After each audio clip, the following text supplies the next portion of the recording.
and welcome back to Kim Reads as we continue with Moby Dick.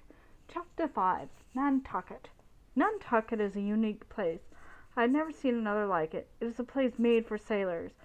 I am almost sure that everyone who lives there is a sailor, or is married to one, or is a sailor's widow. When you live in Nantucket, the sea is your home. We arrived late in the evening. Mr. Coffin, the landlord at the Spouter Inn, had recommended his cousin's hotel called the Try-Pots. That was the name of the large kettles used on whaling ships to repair the whale oil. This hotel was in better shape than Mr. Coffin's. We had a delicious supper of clam chowder and cod and made our way to our room. We started to make a plan for the next day. Queequeg insisted I be the one to find the ship. He says that's what his gods told him. I did not think it was a good plan. I had never taken a job on a whaling ship before. How would I know if I found the right one? Queequeg, you have much more experience than I do, I said. We should look together. I trust your opinion. Queequeg shook his head. You must do it yourself.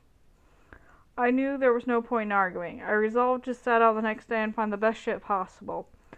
After another good night's sleep, I made my way down to the docks. I looked at the list of vessels shipping out. I had no way to determine which might be better than the other. I decided to investigate the Pequod because I recognized the name. It's the same name as the tribe of Native Americans. I went to the ship to find the captain. If he seems like the right man, then I would sign up and join the crew. The captain was not on board. Instead, I found another man named Peleg.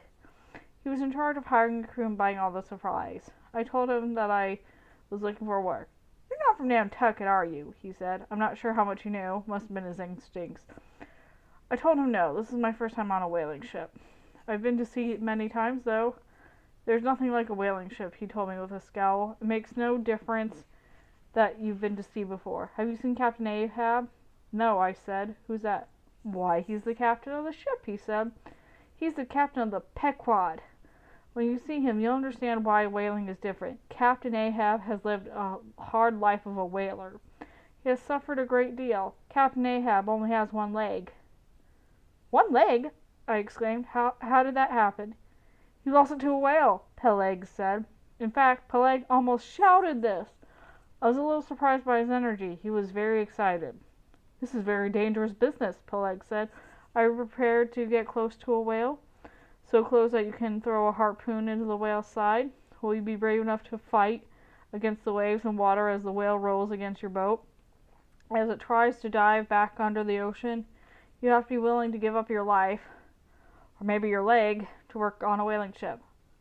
I realized that Peleg was trying to scare me, but it did not work. I am not easily frightened.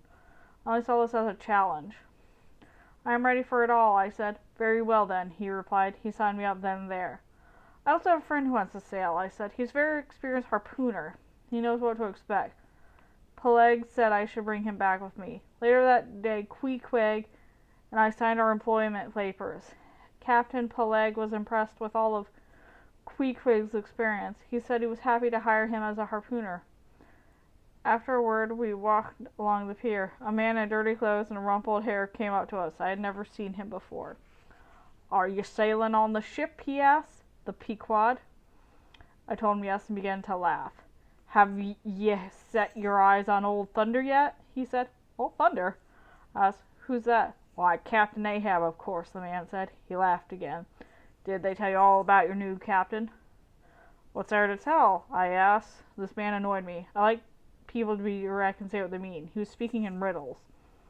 There's plenty to tell, he cackled. There are so many things that you should know. We know about his leg, I said. We know he lost a leg to the whale. Oh, the man said. You know all about it, don't you? He laughed once again and started to turn away. I'll leave you to your new ship and captain, then. If you have something to say, then say it, I shouted after him. No, the man said. You signed your paper, so there's no turning back now. I leave you to your own doom. I wish you the best of luck. And that's it for that chapter. See you later.